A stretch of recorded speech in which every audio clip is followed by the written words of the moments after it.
debut is, well, an interesting story. Maybe possibly the best ever headline that we might get on GB News. Maybe it's going to put us out of business. What do you say? It's basically written for GB News. So Suella Braverman has declared war on woke witch trials. She's the Attorney General, so she's scrapped these diversity training schemes, which she says are downright dangerous with the content, and they're also sucking up a huge amount of time. So her officials in her department took part in almost 2,000 hours of diversity training, which is insane. I mean, it's a grift. It's a sort of self-sustaining grift for activist trainers who say, oh, you know, Britain's systemically racist and misogynist and homophobic, so we've got to have all this training to ameliorate it. But, you know, obviously there's no way of sort of really proving either way. So they're getting lots of money. Stonewall, shake companies down for money so they can get their part of the scheme. And it's a chore for staff. I mean, we've all had real jobs, and you've got to give up an afternoon when you could be doing your work.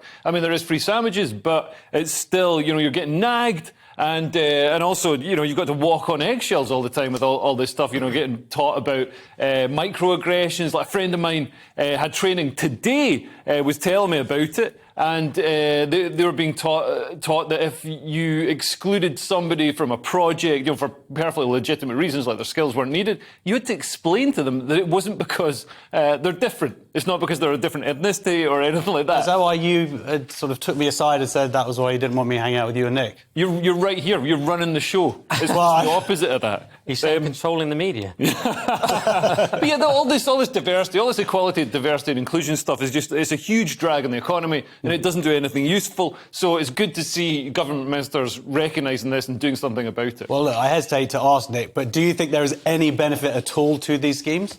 Absolutely not, Josh. Although, I mean, Leo said we've all done proper jobs. I haven't really, but I imagine... No, I've done the odd one. But I love that what Braverman said here. She said, like the witch finders of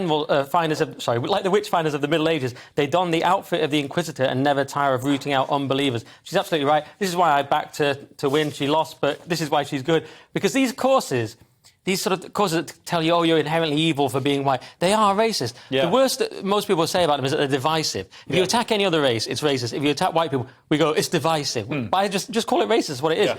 And what's happening now, quite humorously, is that people are now suing for these courses, not just white people, but there was a Latino woman the other day at Sky, and they said to her, oh, you must be oppressed because you're Latino. Some white woman said that to her. So she said no, and I find that offensive. Sued them, got 14 grand. Oh, my God. So that Please, GB News, get in some Jewish diversity. Let's make some money. Exactly. Okay. So they're offensive to everyone, and that's what I was going to say. And also, it reminds me of that Tavistock thing, the woke civil service stopping policies going through. So it's a good move to end this stuff. OK, great.